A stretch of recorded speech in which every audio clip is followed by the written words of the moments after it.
Most pianists are taught one rule for the pedal, which is to change the pedal on every new chord. And that's usually where our piano pedal education stops. But here's the thing. There's a whole world of subtlety in the sustain or damper pedal that most pianists don't explore fully, like half pedaling or flutter pedaling. These are what really add the polish to your playing. So what's the reason that we don't use them?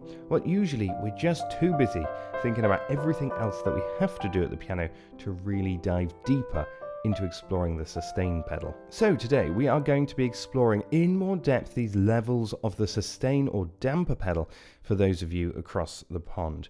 If you're new to pedaling, however, or want a refresher on the basic notation, I do have another video that covers all of that, and I will try to link it up here somewhere. So we will explore the levels of the pedal and use a simple exercise to find them on your piano, because every piano is going to be a little bit different.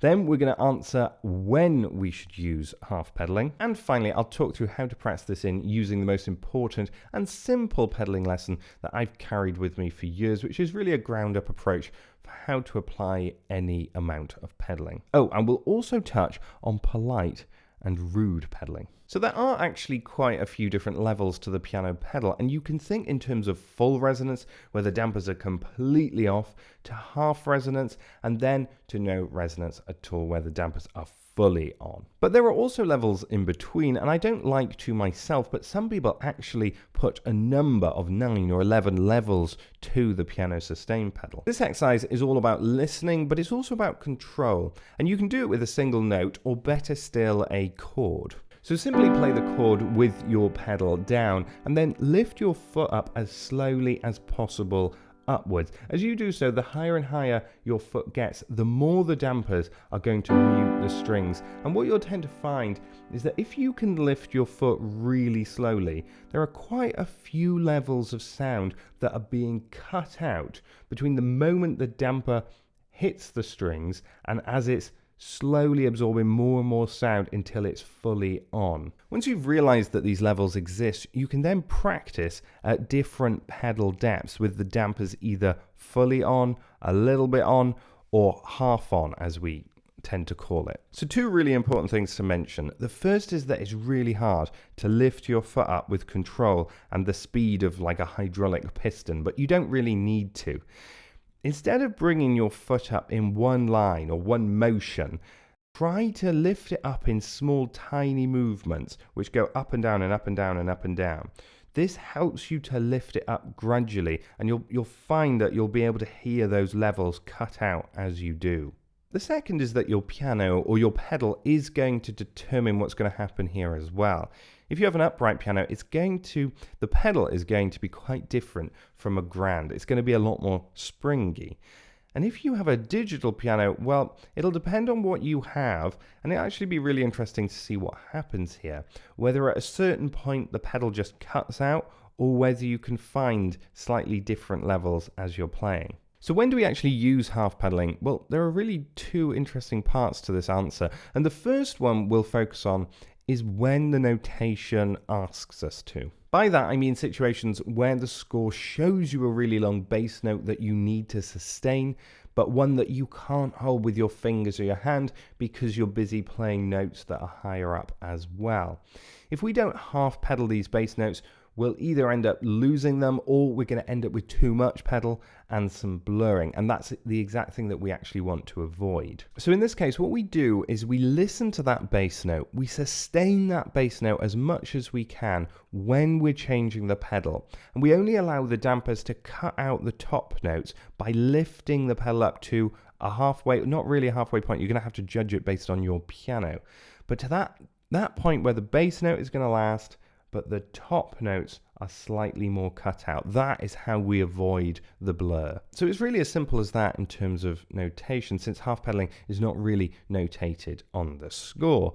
And this is where the levels of the piano that we explored earlier come into play. Half pedaling is simply using those in-between levels, if you like, to control the sound more precisely. And this leads me into point 3. To learn and practice these levels for greater control, we really need to develop a sense or a taste for them. So here's a down-up method I was taught, which is great for really clean pedaling. Think avoiding blurring. It's like polite or formal pedaling that won't offend. I might touch on more rude or casual pedaling afterwards, but before we jump into the method, if you'd like more structure in your playing and in your practice, check out the 60-minute practice routine, which you can download from the link in the description below. So this works really well with classical pieces that don't necessarily require pedal or could be played without super legato, but also sound better with an extra touch of resonance.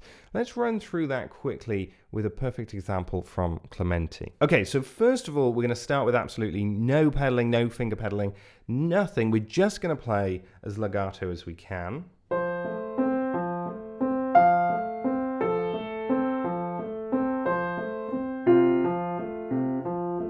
That feels a little bit unnatural for me because I'm used to doing some finger pedaling as well, and that's what we'll add in next. So finger pedaling, simply we're going to hold those bass notes to create a little bit more resonance, but absolutely no pedal yet.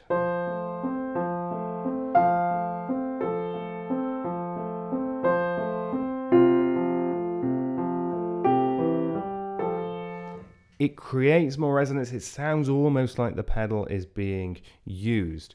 And then next up, what we're going to do is we're just going to add a touch of pedal to cover up any gaps.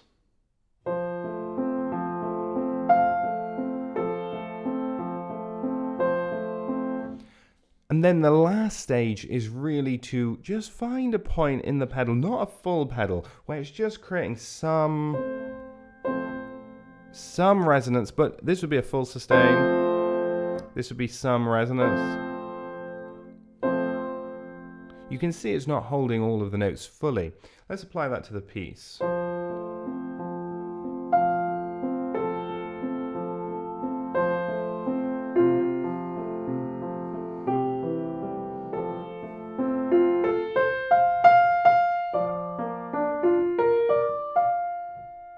You can hear they're just about holding on, creating that extra little bit of color, extra little bit of resonance. I like to think that you wouldn't even know that I was pedaling. It just sounds a little bit fuller, a little bit better.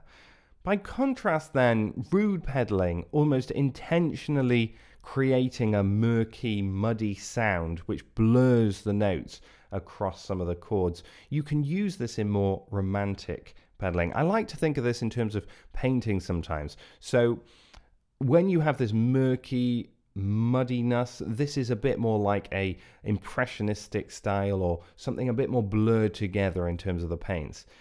Your clean and your polite pedaling is really where the lines are absolutely clear cut. You can see everything, and it's almost as though there's no blur at all. If you found this video helpful, check out the Pianistic YouTube channel for more videos like this one, and hit subscribe to be updated with our latest videos. In the next one, we're going to talk about an exercise that is going to stop you from reading every single note.